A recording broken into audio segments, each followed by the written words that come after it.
Welcome back, and thank you for tuning into Infidelity Tales Lab. We appreciate every single one of you. We'd love to know, what part of the world are you watching from right now?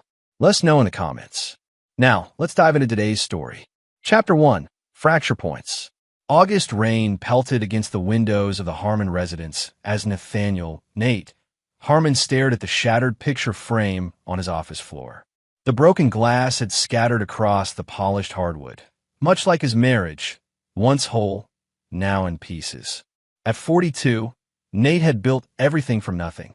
The son of a bankrupt contractor who'd taken his own life when Nate was just 15, he'd clawed his way through life with calculated precision. His security consulting firm now protected the assets of half the wealthy families in Westport, Connecticut. He knew how to anticipate threats, how to neutralize them before they materialized. But he had failed to secure what mattered most. Veronica Sullivan Harmon, his wife of 7 years, had grown distant over the past 18 months. Tonight's argument had been the worst yet. Her unexplained absences, mysterious texts, and sudden disinterest in their life together had finally boiled over. "You're paranoid, Nate," she'd said, her voice cool as she applied lipstick in their bathroom mirror. "I'm working late because the gallery has a major exhibition coming up. Not everyone gets to set their own hours like you do." Veronica's contemporary art gallery had become successful largely due to Nate's connections and investment. He believed in her vision when no one else would. Now, at 38, she was firmly established in the art world, her name carrying weight in circles that had once dismissed her. Nate knelt to pick up their wedding photo from among the glass shards. The image captured a moment of what he'd thought was authentic happiness. Veronica's emerald eyes bright with promise, his own face softer than it had been in years. His phone buzzed with a text from Lyle Winters, his oldest friend and the only person who knew the full extent of his suspicions. "Drinks at Russell's? You sound like you need it." Nate responded, agreeing to meet in an hour. As he pocketed his phone, he noticed the folded brochure on his desk, the exclusive Fiji resort he'd booked for their second honeymoon next month. An extravagant gesture to rebuild what was crumbling between them. At Russell's, the oak-paneled bar provided the perfect backdrop for confidential conversations. Lyle, a weather-beaten former Marine with shrewd eyes, listened as Nate laid out the pattern. 3 times last month her car wasn't at the gallery when she claimed to be working late, Nate said, nursing his whiskey. Her gallery director let slip that Veronica had taken personal days when she told me she was meeting clients. "Have you thought about having her followed?" Lyle asked. "I'm not there yet," Nate replied, though the thought had crossed his mind. "The honeymoon will tell me everything I need to know. 2 weeks, just us. No excuses, no distractions. And if your suspicions are confirmed?" Nate's expression hardened. "Then I'll do what I've always done. Eliminate the threat with absolute precision." Lyle recognized the look in his friend's eyes. It was the same cold resolve Nate had shown when 3 armed men had attempted to rob the charity gala they'd attended last year. While others panicked, Nate had calmly assessed and neutralized the situation before security even arrived. One robber had ended up with shattered kneecaps. Nate had claimed it was self-defense. Lyle knew better. "Just don't do anything that can't be undone," Lyle cautioned. Nate's smile didn't reach his eyes. "The only things I regret in life are my hesitations." Later that night, as Nate lay awake beside his sleeping wife, he found himself recalling their beginning.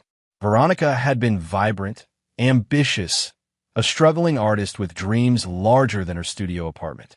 They'd met when she'd catered an event his firm was securing. He'd been captivated by her fiery independence, so different from the calculated world he inhabited. He turned to study her profile in the darkness. Who was this woman now?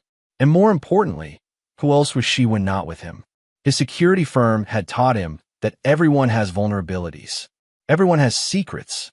The question was simply how deep one needed to dig to find them. The second honeymoon would be his excavation. One way or another, he would uncover the truth buried beneath the surface of their marriage. Chapter 2, The Empty Terminal. The departures terminal at JFK bustled with pre-holiday travelers.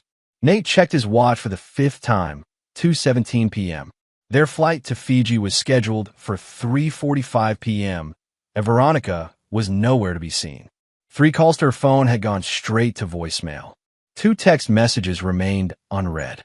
The knot in Nate's stomach tightened. He'd dropped her at her mother's house that morning, where she was supposed to be having brunch before meeting him at the airport. Patricia Sullivan had always regarded Nate with thinly veiled disapproval, despite the financial support he'd provided when her investment business collapsed. As passengers for earlier flights streamed toward their gates, Nate's phone vibrated. Patricia's name appeared on the screen, not Veronica's. Red flags immediately raised in his mind. The message was brief, devastating in its calculated cruelty. She's in Cabo with her ex-boyfriend. Don't come home. The terminal seemed to freeze around him. Noise faded to a distant hum. 7 years of marriage reduced to 13 words of text. Dominic. It had to be Veronica's college boyfriend who had supposedly remained a casual friend. The photographer who had reconnected with her through the gallery last year. Nate had seen the way Dominic looked at his wife during the gallery's spring exhibition, like a man remembering something he once possessed. A lesser man might have caused a scene, might have called Patricia screaming, or sent desperate messages to Veronica. But Nathaniel Harmon had learned long ago that emotions were weapons best wielded cold. He picked up his carry-on bag and walked calmly to the ticket counter.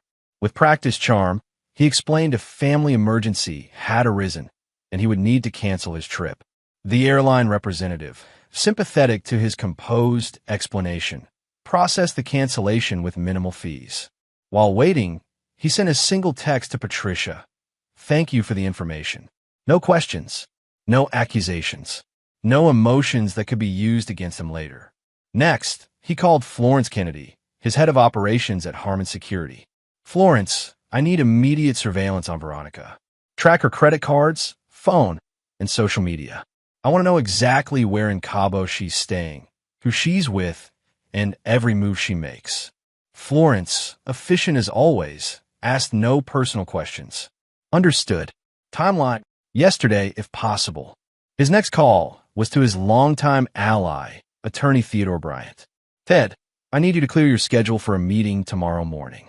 I'm initiating divorce proceedings. Nate, I'm sorry, Ted replied, genuine concern in his voice. But you should know, Connecticut is a no-fault state. If you're thinking about, I'm not interested in what the state defines as fault, Nate interrupted. I'm interested in what I define as justice. Tomorrow, 9 a.m. After hanging up, Nate booked a room at the Four Seasons rather than returning to their empty house. In the serene environment of a luxury hotel, he opened his laptop and began creating folders, financial records, property documentation, communication logs. Each piece of his life with Veronica would be dissected with surgical precision. Hours later, as night fell over New York, Nate stood at the hotel window overlooking the glittering city. He felt no pain, only a cold clarity. This betrayal had not broken him. It had merely confirmed what life had taught him repeatedly. Trust was a luxury he couldn't afford. His phone pinged with a preliminary report from Florence. Veronica's credit card had been used at the Esperanza Resort in Cabo, San Lucas. 2 guests. The reservation was under Dominic Walsh's name. Nate's lips curved slightly. Not even the decency to hide her tracks. She'd counted on his shock, his hurt, his desperation, emotional responses that would give her the upper hand. She'd severely miscalculated. He opened his contacts and began making calls. By morning, he would have allies positioned throughout Cabo, San Lucas, eyes watching his wife's betrayal unfold in real time, evidence gathering for what would come next. The final call was to Lyle. It's worse than I suspected, Nate said without preamble. Lyle's response was measured. What do you need? Time, space, discretion. You've got it. And Nate? Don't let this turn you into someone you're not. Nate's laugh was hollow. This isn't changing me, Lyle. It's revealing me. As he ended the call, Nate accessed his private safe deposit box records. Inside box number 307 at First Maritime Bank lay insurance policies he'd taken out long ago, contingencies for catastrophic betrayal. The contents would destroy lives as thoroughly as his had just been upended. He sent one final message before retiring for the night. to his wife's phone. Enjoy Cabo. Rest well. 3 simple sentences that revealed nothing of what was to come. The silence that followed would be his first act of psychological warfare, letting uncertainty take root in her mind while he prepared his calculated response. Chapter 3. The Architect's Blueprint. 1 week passed with calculated silence from Nate. No calls, no texts, no emotional outbursts that Veronica might have expected. Meanwhile, his network had been building a comprehensive dossier on her activities. Florence's team had documented Veronica and Dominic's every move in Cabo, from their beachfront cabana to their intimate dinners. Meanwhile, Nate had assembled a war room in a secure office suite in downtown Westport, walls covered with timelines, financial records, and surveillance photos. Ted Bryant studied the display with growing concern. "This is thorough, Nate. Thoroughness prevents mistakes," Nate replied, adjusting a photograph showing Veronica and Dominic embracing on a private yacht.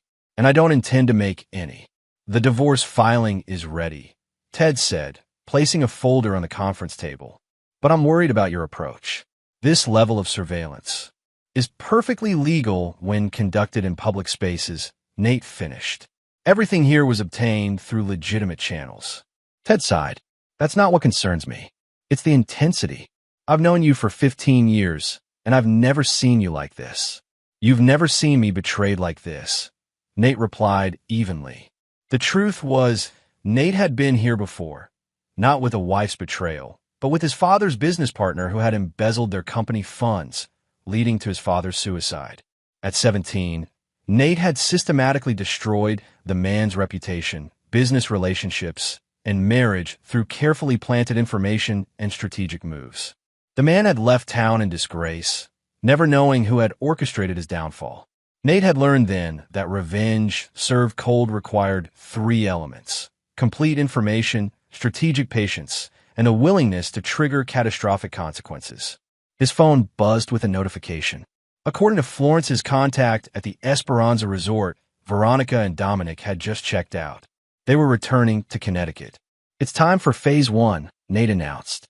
When Veronica's key turned in the lock of their home the next evening, she found the house dark and silent. As she wheeled her luggage into the foyer, motion-activated lights illuminated the space.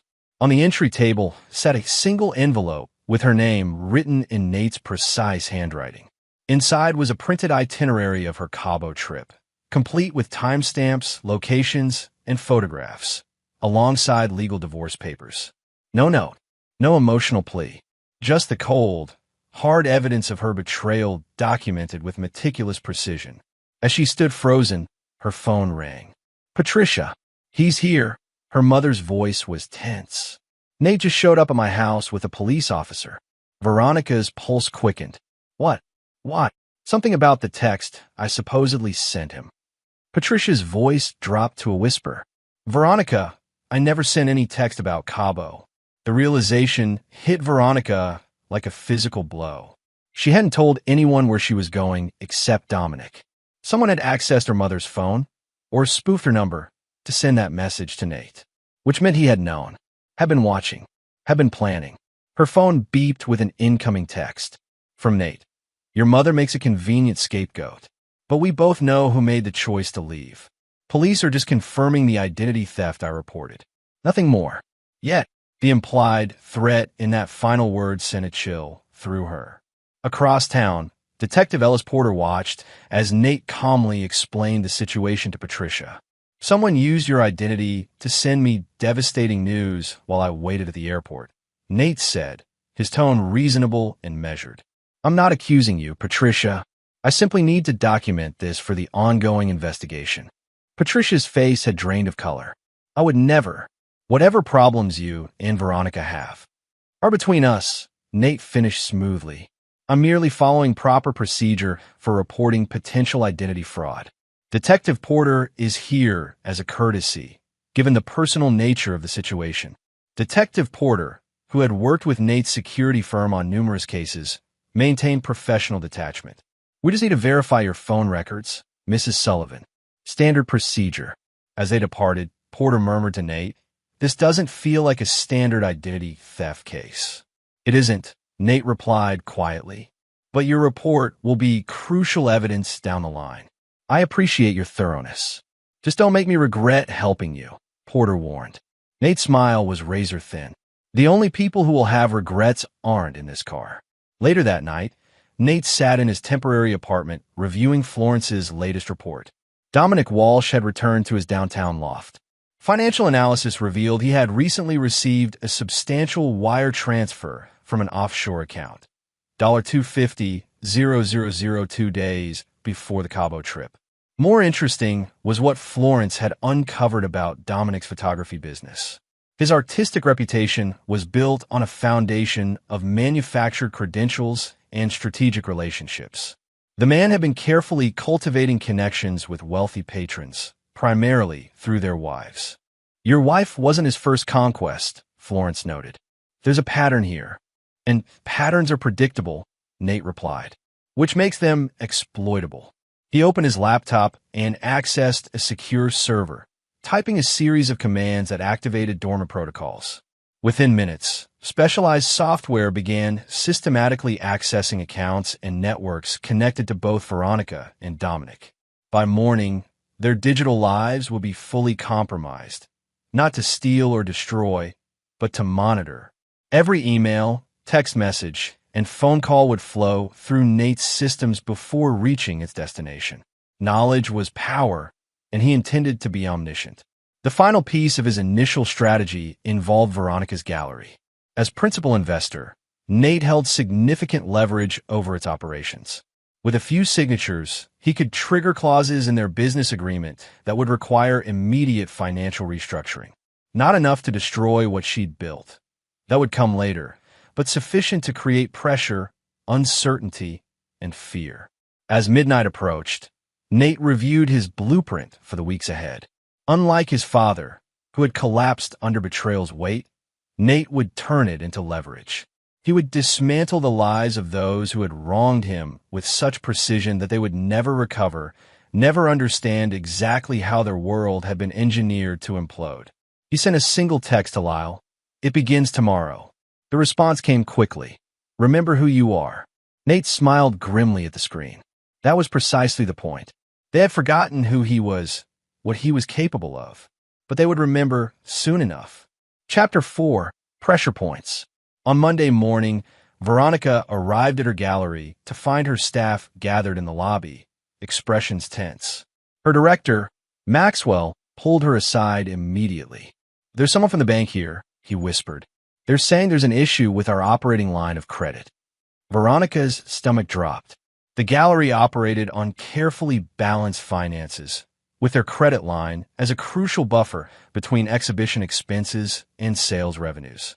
In the conference room, a woman in a crisp suit introduced herself as Dana Collingwood from First Maritime Bank.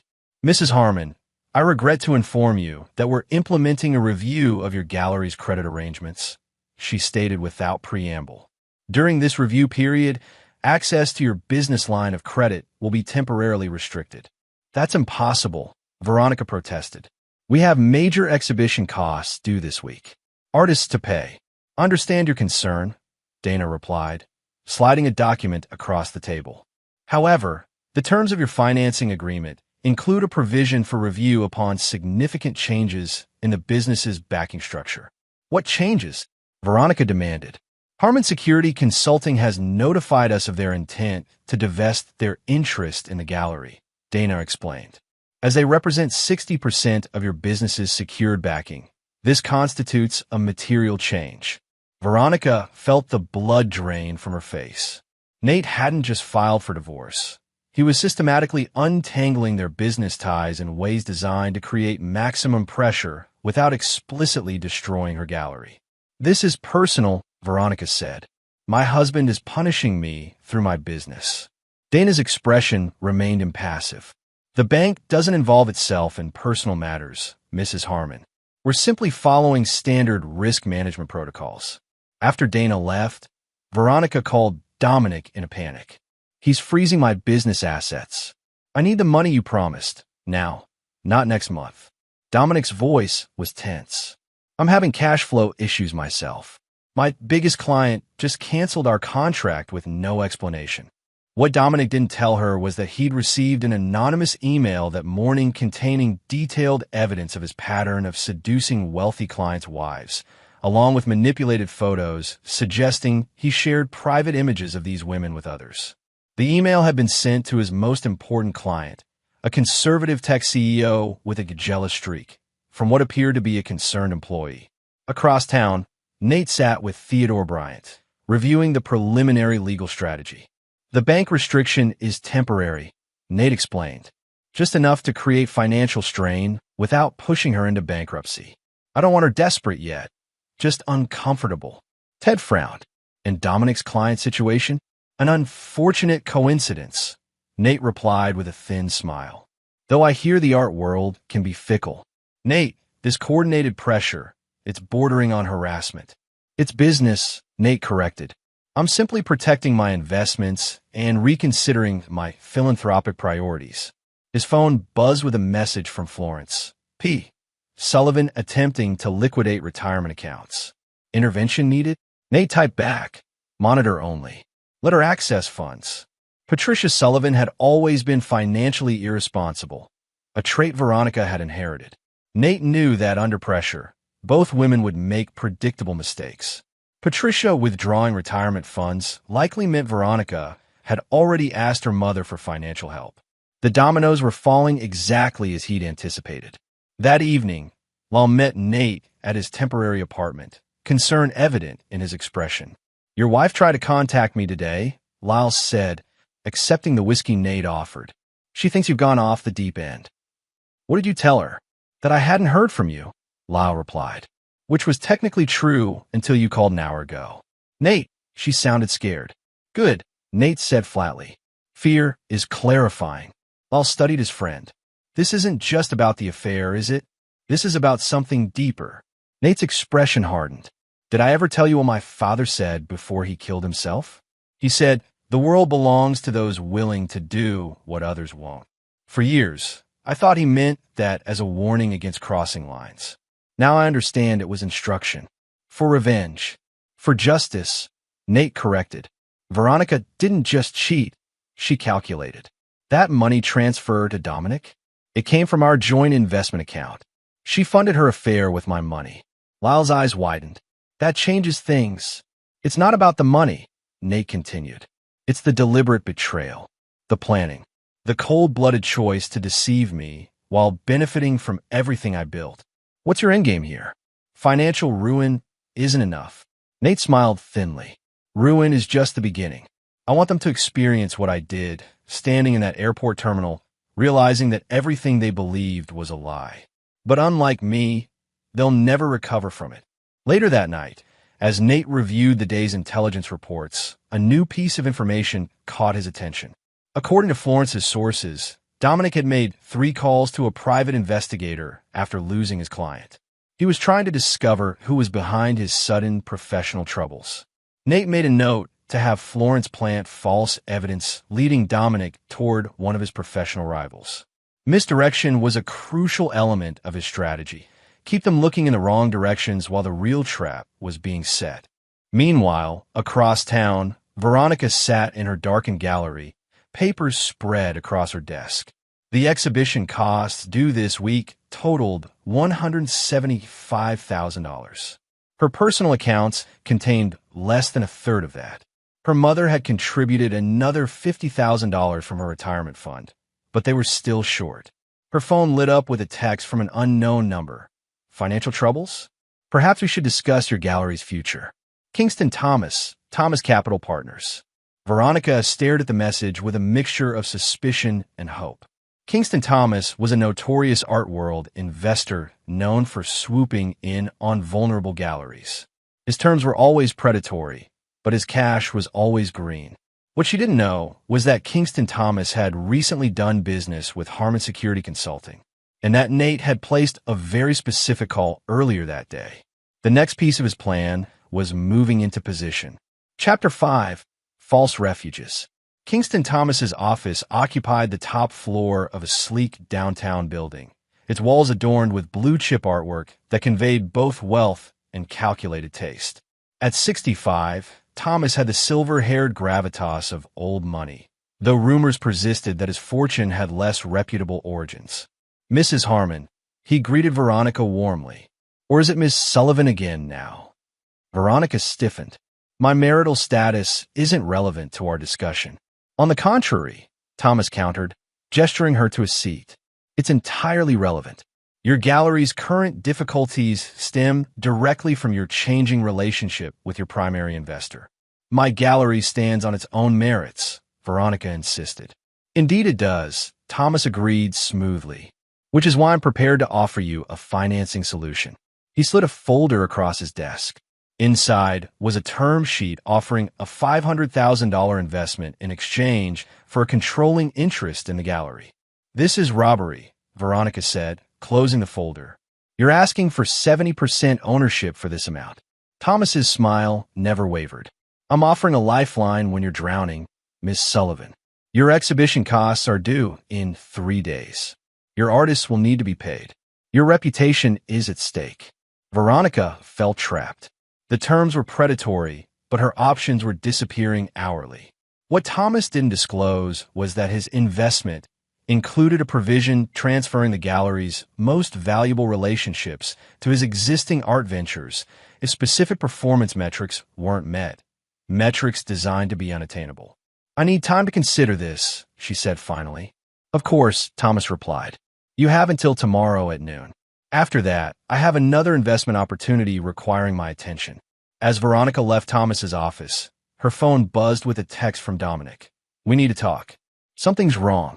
Across town, Dominic paced his loft, anxiety evident in every movement. His professional life was unraveling with alarming speed. Following the loss of his biggest client, 3 more had canceled contracts citing concerns about professional conduct. His gallery representation had placed his upcoming exhibition under review. More disturbing were the anonymous emails he'd received containing fragments of private conversations he'd had with Veronica, discussions that had occurred in his supposedly secure loft. When Veronica arrived, he immediately launched into his concerns. Someone's targeting me, he said, voice tight with paranoia. Clients canceling, reputation being questioned, possible surveillance. This isn't coincidence. Nate, Veronica said quietly. It has to be. How? Dominic demanded. How could he possibly have this kind of influence? What neither of them realized was that Nate had methodically cultivated relationships throughout their professional spheres for years. His security firm provided services to galleries, tech companies, financial institutions, creating a network of favors he could call in when needed. He has resources we don't, Veronica admitted. But he can't sustain this forever. We just need to weather it. Dominic poured himself a drink, hands visibly shaking. I'm not just losing clients, Veronica. I'm being systematically destroyed. And now I think my loft is bugged. Veronica's eyes widened. That's impossible. That's illegal. Is it impossible for someone who specializes in security systems? Dominic countered. What they didn't know was that there were no physical bugs in Dominic's apartment.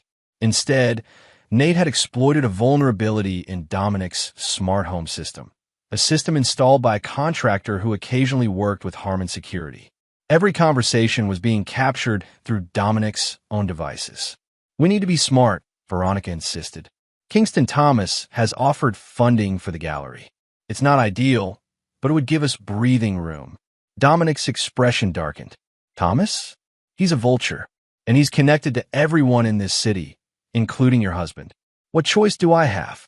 Veronica asked desperately. Before Dominic could respond, both their phones chimed simultaneously with text message alerts. Identical messages from different unknown numbers. Betrayal has consequences. This is just the beginning. They stared at each other, genuine fear reflected in both their expressions.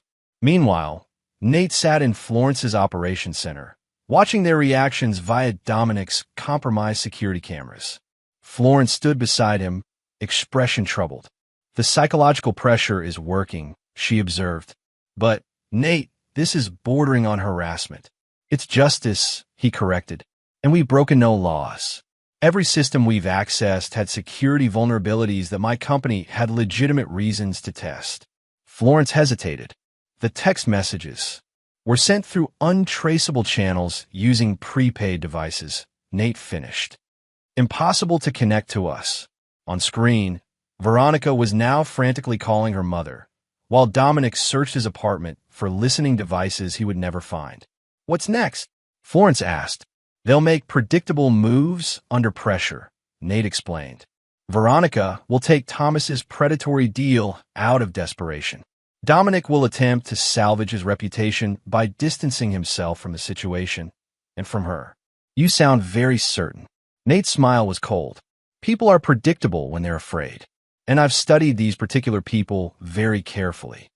The next morning, as predicted, Veronica signed Kingston Thomas's investment agreement. By afternoon, Dominic had suggested they take a break until their respective situations stabilized. Nate received confirmation of both developments within hours. Phase 1 was complete, isolation achieved. Now is time for Phase 2, escalation. Chapter 6, The Unraveling. 3 weeks later, Veronica stood in her gallery, surrounded by the wreckage of what should have been her career-defining exhibition. The reviews had been brutal, not because of the art itself, but because half the feature artists had withdrawn at the last minute, citing professional concerns. Kingston Thomas leaned against the doorframe, his expression a practiced blend of sympathy and calculation. This is unfortunate, he said, gesturing to the half-empty space, particularly given the performance metrics outlined in our agreement. Veronica fought to keep her voice steady. Those withdrawals were orchestrated. Someone contacted my artist with lies about the gallery's financial stability. What she didn't know was that this someone had been a series of anonymous industry sources, all carefully cultivated false identities created by Florence's team. No direct connection to Nate, but devastating in their cumulative effect. Conspiracy theories won't help your situation, Thomas replied. The fact remains that your exhibition failed to meet the minimum revenue requirements specified in Section 5.3 of our agreement. You never intended this to succeed, Veronica realized aloud. This was a setup from the beginning. Thomas's smile thinned. Business is business, Miss Sullivan. I'll have my team begin the transfer of your key artist relationships to my other ventures immediately. After Thomas left, Veronica sank into her office chair, the magnitude of her situation finally hitting her. In less than a month, she had lost her marriage, her financial security, and now her gallery's most valuable assets. Dominic had practically disappeared, responding to texts with increasingly brief messages before stopping communication entirely 3 days ago. Her phone rang. Her mother.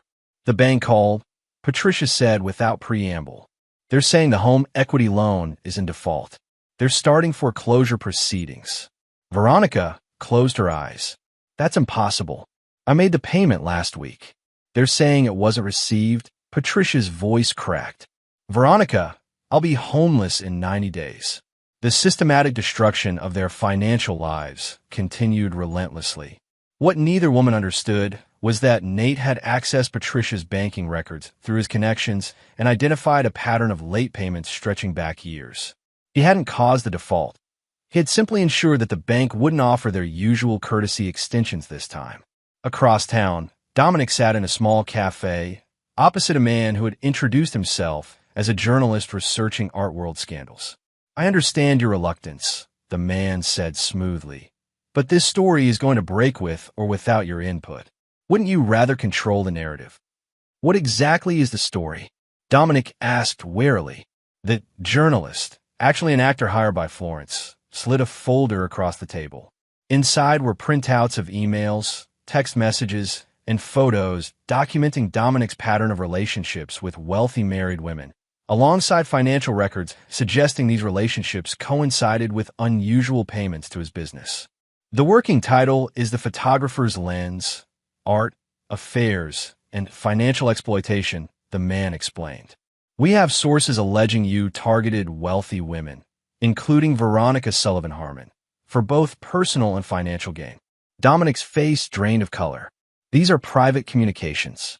How did you get them? The man shrugged. Sources close to multiple affected parties. The question is, what's your side of the story? What Dominic didn't know was that the journalist had no intention of publishing anything.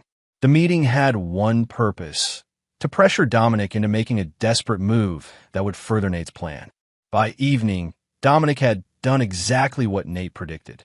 He called Veronica in a panic, demanding to know if she had shared their private communications with anyone. "Are you serious?" Veronica responded incredulously. "My life is imploding, and you're accusing me of leaking our messages?" "Someone is preparing a hit piece about me," Dominic hissed. "It includes details only you would know. Or maybe your pattern of seducing wealthy women finally caught up with you." Veronica shot back, anger overriding caution. There was a long pause before Dominic responded, his voice cold. "You know what? Maybe your husband is right about you. Maybe you deserve what's happening." He hung up before she could respond, leaving Veronica staring at her phone in shock. Their relationship, already strained, had now fractured completely, exactly as Nate had engineered. At his operations center, Nate reviewed the day's developments with Florence and Lyle. "They're turning on each other," Florence noted, sliding reports across the table. "Dominic has booked a flight to Los Angeles for next week. Appears to be a one-way ticket. Running," Nate observed with satisfaction. "But he won't get far enough." Lyle studied his friend with growing concern. "This level of manipulation." "Nate, you've made your point. They're suffering. Maybe it's time to..." "To what?" Nate interrupted sharply. "To show mercy? Did they show mercy when they planned their little getaway with my money? Did Patricia show mercy with that text at the airport?" "This isn't just about them anymore," Lyle argued. "I'm worried about you. This obsession is nearly complete," Nate finished. "The final phase begins tomorrow." After Lyle left, Florence lingered, her expression troubled. The detective called again. "He's asking questions about our involvement in Dominic Walsh's situation." Nate nodded, unconcerned. "Porter is thorough, but he has nothing concrete. Every move we've made has plausible deniability built in. And the offshore accounts? The false identities? All legitimate security testing protocols documented in our company records," Nate replied smoothly. "We've broken no laws, Florence." "That doesn't make it right," she said quietly. Nate's expression hardened. Right and wrong aren't binary states. They're determined by who writes the history. Later that night, alone in his temporary apartment, Nate reviewed the final elements of his plan. The psychological pressure had achieved its purpose, isolating Veronica and Dominic, turning them against each other, creating financial desperation. Now it was time for the trap to close completely. He opened his laptop and initiated the final sequence, a series of commands that would activate the most devastating elements of his revenge. By morning, the carefully constructed facades of Veronica's and Dominic's lives would begin their final collapse. His phone buzzed with a text from Theodore Bryant. "Documents ready for your signature. Last chance to reconsider terms." Nate responded simply, "No changes. Proceed as planned." The attorney had prepared divorce terms that would leave Veronica with nothing beyond personal possessions. The prenuptial agreement they'd signed gave Nate considerable leverage, but his current demands exceeded even those provisions. Ted had warned that a judge might view the terms as punitive, but Nate wasn't concerned. By the time the divorce reached a judge, Veronica would be in no position to contest anything.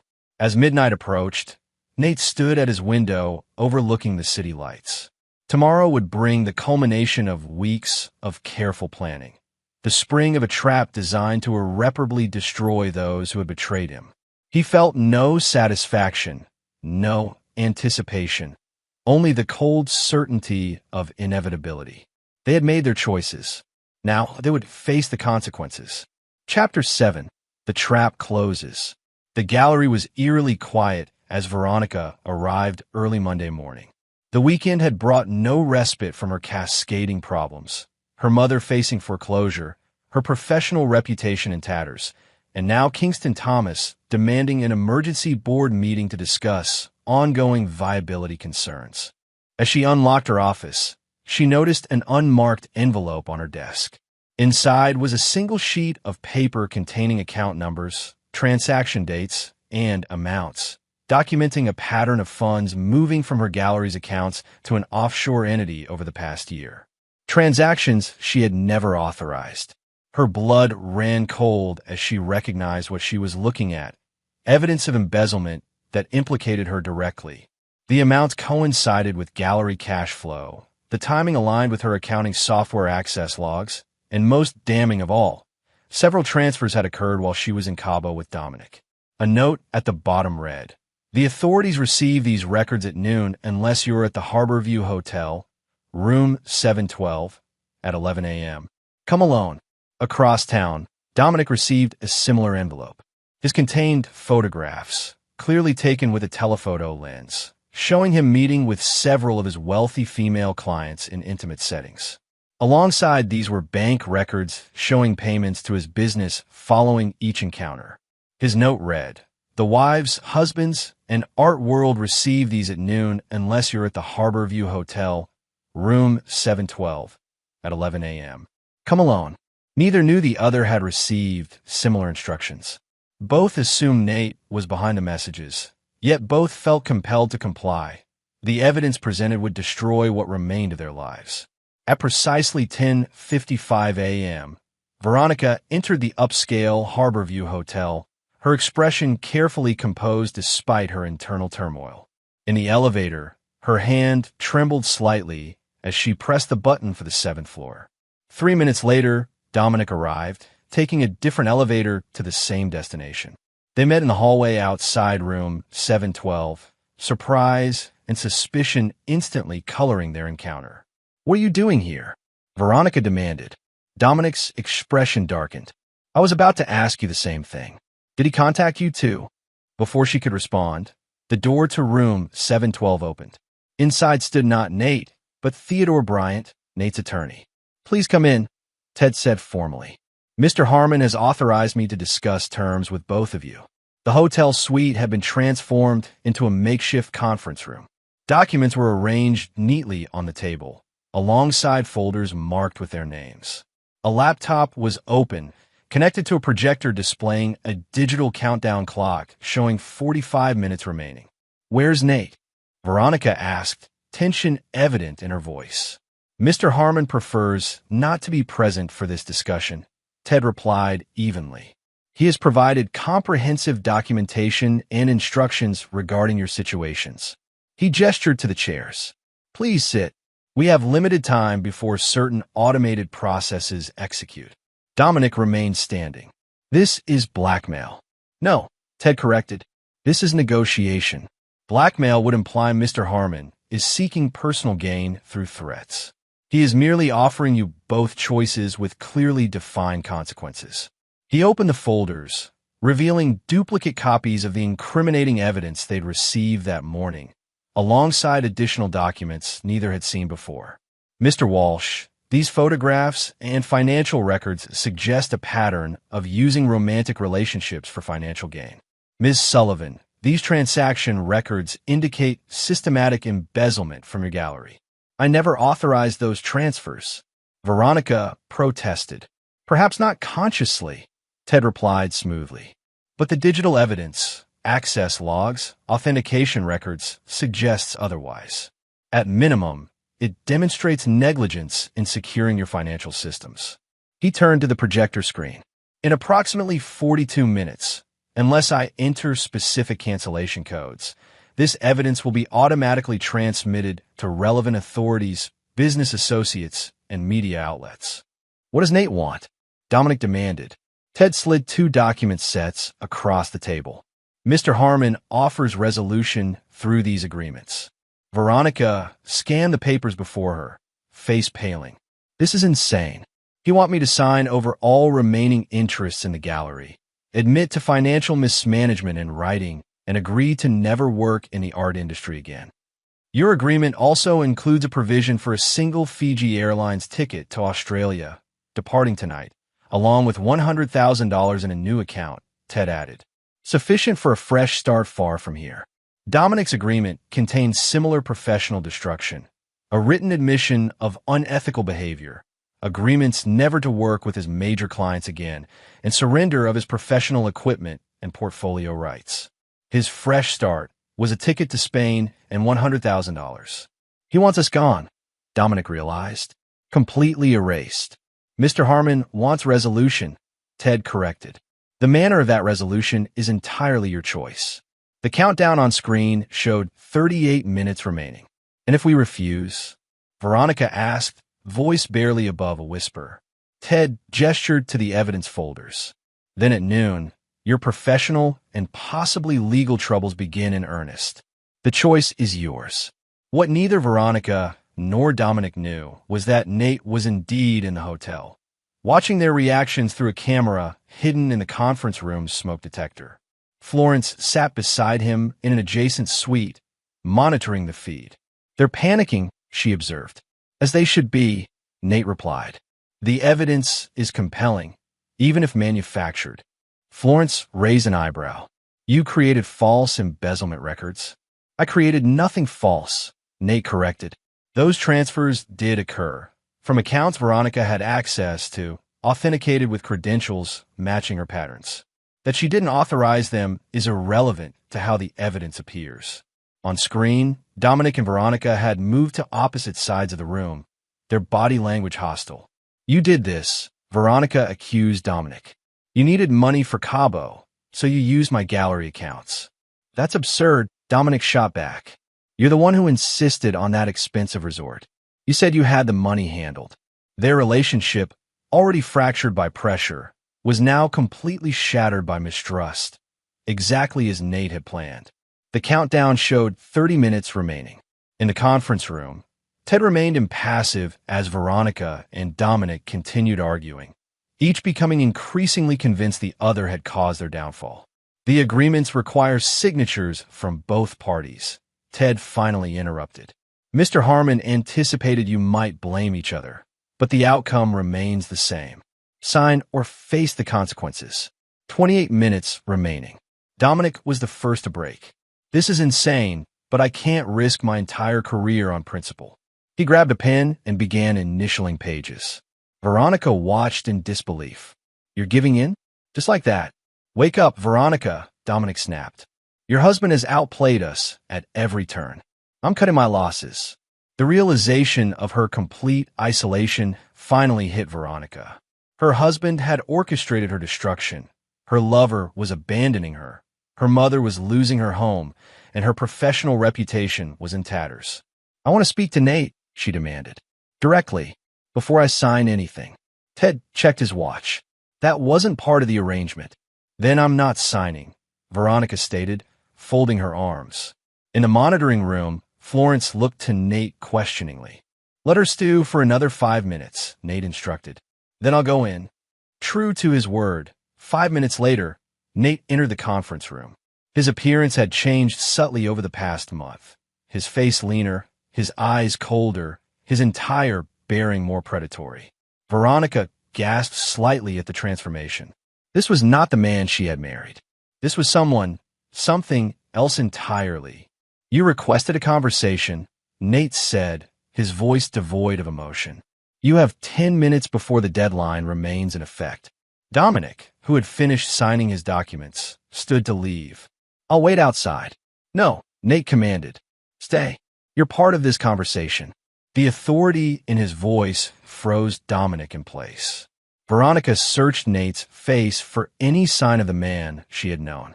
Why this elaborate scheme? Why not just divorce me and move on? Because consequences should match actions, Nate replied evenly. You didn't simply have an affair. You calculated. You used my money to finance your betrayal. You left me standing in an airport terminal with nothing but a cruel text. Actions that deliberate deserve responses equally measured. So this is about revenge, Dominic interjected. Nate's smile was chilling. This is about justice. Revenge would have been simpler, perhaps violent. Justice requires changing the fundamental circumstances of your lives, as you changed mine. The countdown showed 15 minutes remaining. The choice remains yours, Nate continued. Sign and disappear to your respective destinations with enough money to start over. Or don't sign and face the evidence I compiled. Evidence you manufactured, Veronica accused. Evidence that would convince any reasonable observer, Nate corrected. The distinction won't matter once it's released. Dominic edged toward the door. I've signed. Are we done? Nate's gaze remained fixed on Veronica. That depends on Ms. Sullivan. The use of her maiden name, the formal erasure of their marriage, wasn't lost on Veronica. In Nate's mind, she had already ceased to be his wife. With trembling hands, she picked up the pen. You've won, Nate. I hope it brings you peace. Peace was never the objective, Nate replied coldly. Justice was. As she signed the final document, the countdown on screen stopped at 7 minutes remaining. Ted collected the papers, verifying each signature methodically. The tickets and new account information are in these envelopes, Ted explained, sliding sealed documents across the table. Ms. Sullivan, your flight departs at 10 p.m. Mr. Walsh, yours at 11:30 p.m. Different airports, as specified by Mr. Harmon. And if we don't take these flights, Dominic challenged, then the evidence release is merely delayed by 24 hours, Nate replied, and international extradition becomes a concern. He turned to leave, then paused at the door. One final detail. Should either of you attempt to contact the other again or return to this country within 5 years, the evidence releases automatically. My systems are monitoring your communications and movements indefinitely. The casual mention of such comprehensive surveillance sent a chill through both Veronica and Dominic. Neither doubted Nate's capability or determination to enforce these terms. After they left, Florence joined Nate and Ted in the conference room. They've accepted the terms, Ted confirmed. Legally, this concludes the matter. Ensure the flight manifests confirm their departures tonight, Nate instructed Florence, and maintain surveillance protocols for the full 5-year term. 5 years of monitoring. Florence questioned, is that really necessary? Necessary? No, Nate admitted. But appropriate? Absolutely. As they gathered their materials, Detective Porter appeared in the doorway, his expression grim. Mr. Harmon, he said formally, I'd like to speak with you regarding some concerns about potential harassment and coercion. Nate remained perfectly composed. Of course, Detective, though I'm afraid you've been misinformed. What occurred here today was a private legal settlement between parties. My attorney can provide all relevant documentation. Porter's eyes narrowed. Settlements usually don't involve flight manifests and surveillance threats. These weren't usual circumstances, Nate replied smoothly. But I welcome your investigation. You'll find everything done today was technically legal, if unconventional. The emphasis on technically wasn't lost on Porter. But as Ted had assured Nate repeatedly, the line between aggressive negotiation and coercion was subjective, and Nate had carefully remained on the legal side of that line, leaving no evidence that would stand up in court. As Porter departed with a warning to remain available for questioning, Nate felt no concern. The trap had closed exactly as designed. By tonight, both architects of his betrayal would be on separate continents, their former lives systematically dismantled. Justice, as he defined it, had been served. Chapter 8. Collateral Damage. 3 days after Veronica and Dominic departed for their forced exiles, Patricia Sullivan sat across from Nate in his temporary apartment. Her once haughty demeanor had been replaced by desperate resignation. You've destroyed my daughter's life, she said without preamble. Are you here to destroy mine too? Nate studied her dispassionately. Your foreclosure situation is unfortunate, but it stems from your own financial mismanagement, not my actions. Don't pretend you had nothing to do with it, Patricia snapped. The bank suddenly enforcing terms they've overlooked for years? That has your fingerprints all over it. I simply ensured no special treatment was extended, Nate corrected. The preferential handling you've received in the past was due to my relationship with the bank's executives. That relationship has evolved. Patricia's hands trembled slightly as she clutched her purse. What do you want, Nathaniel? Why arrange this meeting? Nate slid a document across the coffee table. A rental agreement. A modest apartment in Albany. Paid for 1 year in advance. Albany? Patricia questioned, confusion evident. Why would I move to Albany? Because your options here have expired, Nate replied matter-of-factly. Your home enters foreclosure next week. Your social standing is compromised by association with your daughter's situation, and your retirement funds are depleted. The clinical assessment of her circumstances hit Patricia like physical blows. This is your idea of mercy? Exile to Albany. This is my idea of resolution, Nate corrected. You played your role in this situation. The text message at the airport. I never sent any text. Patricia protested. Perhaps not intentionally, Nate conceded, but your phone did.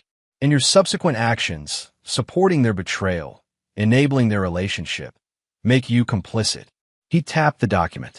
1 year in Albany. Time to rebuild away from the consequences of your daughter's choices. The alternative is navigating homelessness in a community that no longer welcomes you. Patricia's expression hardened. You're a monster, Nathaniel. I always told Veronica you were cold, but this is inhuman. No, Nate corrected quietly. This is precisely human. The calculated response to deliberate harm. The natural consequence of choices made with full awareness of potential outcomes. Against her pride, Patricia signed the agreement. Within a week, she had relocated to Albany, effectively removed from Nate's world, just as her daughter had been. Meanwhile, Detective Porter continued his informal investigation into Nate's methods.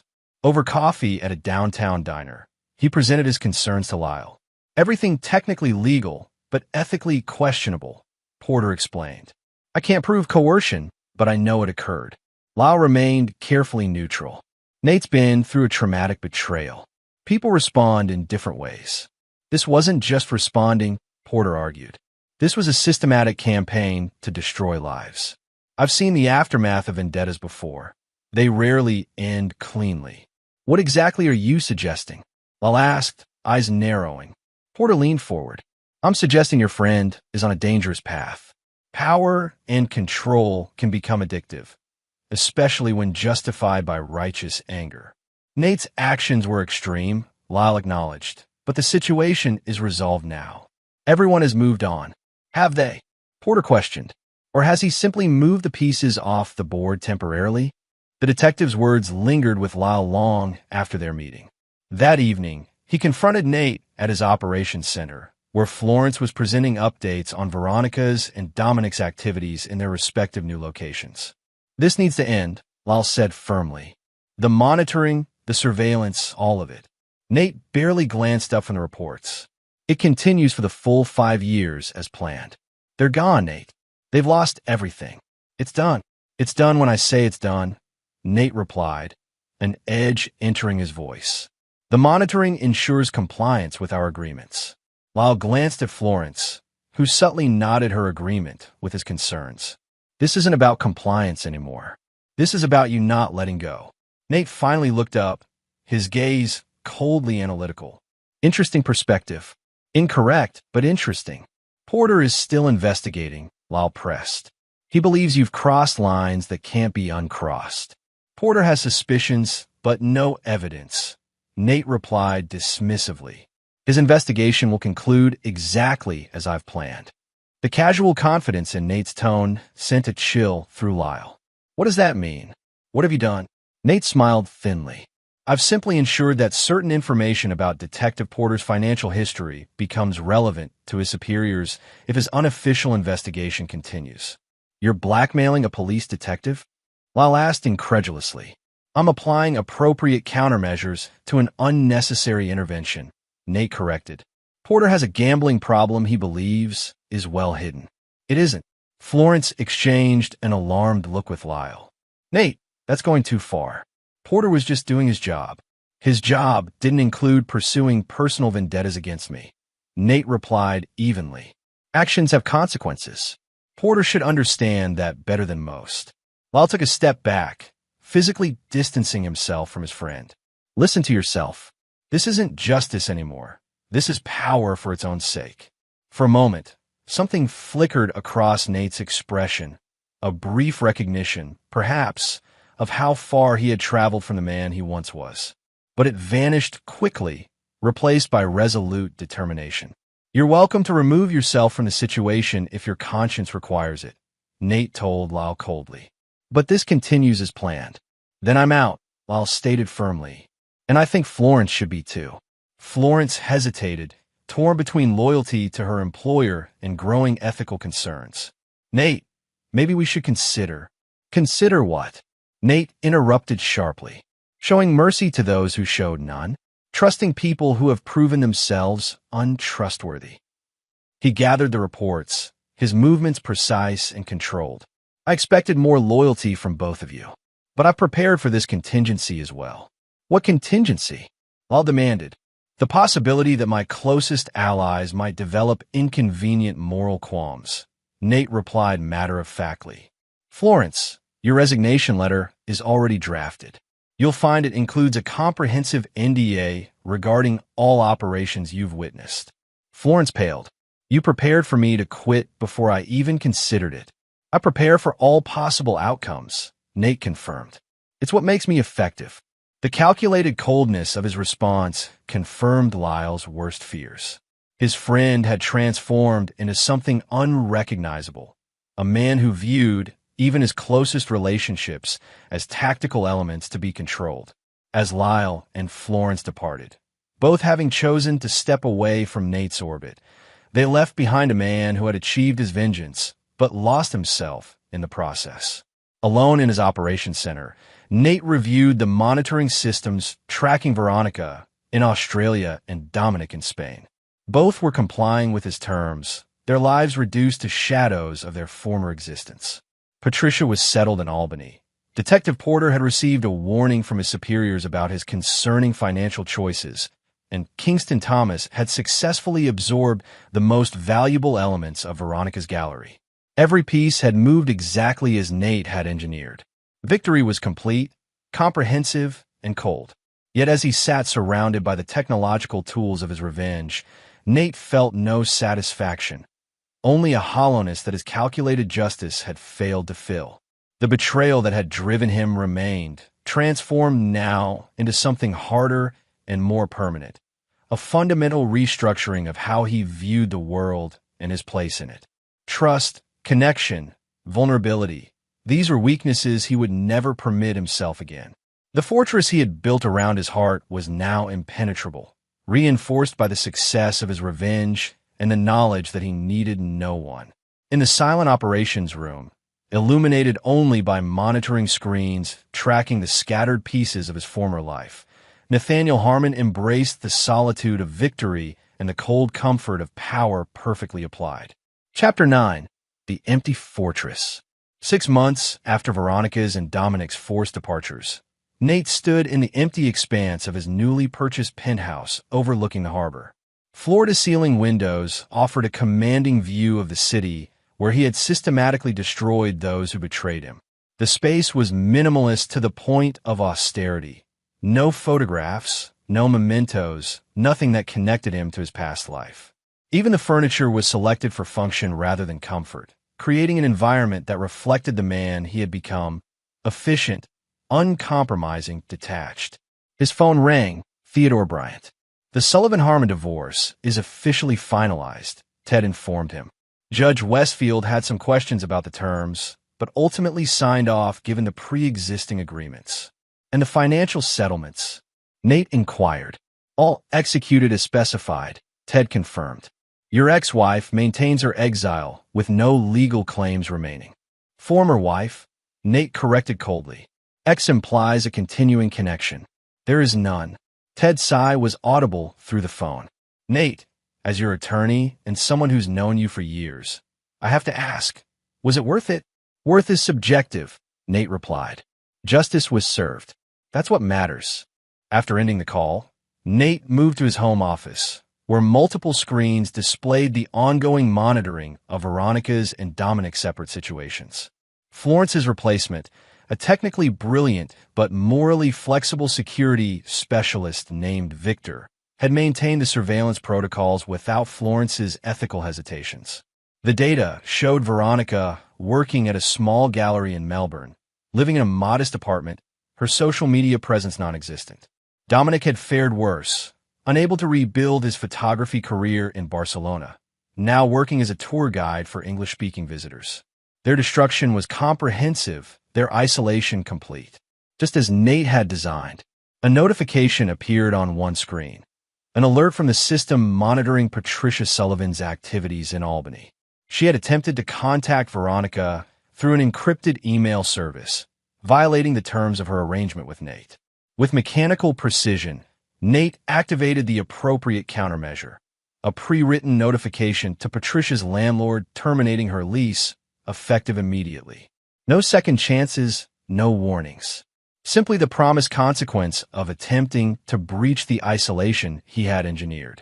The clinical efficiency with which he executed this punishment revealed how thoroughly Nate had embraced his new identity, that of an impartial arbiter of justice, unmoved by emotional considerations, dedicated solely to enforcing the terms he had established. Later that evening, as Nate prepared for a business dinner with potential clients, his doorbell rang unexpectedly. Security protocols should have prevented unannounced visitors from reaching his penthouse. Through the security camera, he saw Lyle waiting in the hallway. After a moment's hesitation, Nate remotely unlocked the door. "Your security team needs better training," Nate observed as Lyle entered. "Unscheduled visitors shouldn't reach this floor." "I still know all your protocols," Lyle replied, glancing around the sterile environment. "Jesus, Nate. It looks like no one actually lives here." "What do you want, Lyle?" Nate asked, not offering a drink or seat. Lyle met his former friend's gaze directly. "Detective Porter killed himself last week." The statement hung in the air between them, heavy with unspoken accusation. "I'm aware," Nate replied evenly. "His gambling debts became public. An unfortunate situation." "Became public because you made them public," Lyle countered, after he refused to stop looking into your methods. Nate's expression remained impassive. "I revealed nothing that wasn't true. His choices led to his consequences, just as Veronica's led to hers." "Do you hear yourself?" Lyle demanded. "A man is dead, Nate. A good cop with a family. A man who was just trying to do what he thought was right. Collateral damage occurs in any conflict," Nate replied with unsettling detachment. "Porter chose to involve himself in matters that didn't concern him." Lyle stared at his former friend, searching for any sign of the man he had once known. "What happened to you? This isn't justice anymore. It's cruelty for its own sake." "Your moral assessments are irrelevant," Nate stated coldly. "The matter is resolved." "Nothing's resolved," Lyle shot back. "You're still monitoring them, still controlling their lives from afar. You haven't moved on. You've just built a more sophisticated cage for yourself." Nate checked his watch pointedly. "I have a dinner engagement. If you've delivered your message, we're done here." Lyle shook his head sadly. "You know what the difference is between you and your father? He had the decency to destroy only himself when he was betrayed. You're taking everyone down with you." The reference to his father, the first time anyone had dared make such a comparison, flickered briefly across Nate's controlled expression. "My father was weak," Nate replied, his voice dangerously soft. "He surrendered to circumstances. I mastered them." "No," Lyle corrected, moving toward the door. "You surrendered to something far worse. The belief that power is the same thing as strength." After Lyle departed, Nate stood motionless in his pristine, empty penthouse. For a brief moment, doubt crept into the fortress of certainty he had constructed, not about the justice of his actions, but about their cost to himself. He dismissed the thought almost immediately. Sentiment was weakness. Attachment was vulnerability. He had eliminated both from his life, replacing them with control and power. The hollow feeling that occasionally surfaced in quiet moments like this was simply the echo of the man he no longer needed to be. His phone alerted him that his car was waiting downstairs. He straightened his tie, checked his appearance in the mirror, noting with satisfaction the cold efficiency reflected there, and headed to his business dinner. The Nathaniel Harmon who had once loved Veronica Sullivan, who had invested in her dreams and believed in possibilities, was gone. In his place stood a man who had discovered his true nature through betrayal and revenge, a man who would never again permit himself to be vulnerable, never forgive a transgression, never trust another soul with his heart or future.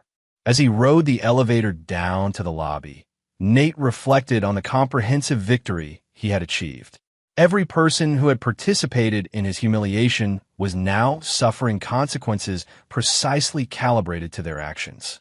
Justice, as he defined it, had been served without compromise or mercy. If that justice had transformed him in the process, had hollowed him out and replaced warmth with calculation. That was simply the price of victory. A price he had paid willingly, with eyes open to the man he was becoming. The elevator doors opened to the lobby. Nathaniel Harmon stepped out, alone, unforgiving, and utterly victorious in a game where winning had cost him everything that once made victory worthwhile. He had become the architect of a perfect revenge that left him the sole inhabitant of an impenetrable fortress, secure in his power and utterly isolated within it. And he convinced himself that was exactly what he had wanted all along. And there you have it. Another story comes to an end. What did you think? I'd love to hear your thoughts in the comments below. If you enjoy this story, consider joining our community by subscribing. It means the world to us. For more stories like this one, check out the recommended videos on screen. And I'll see you there.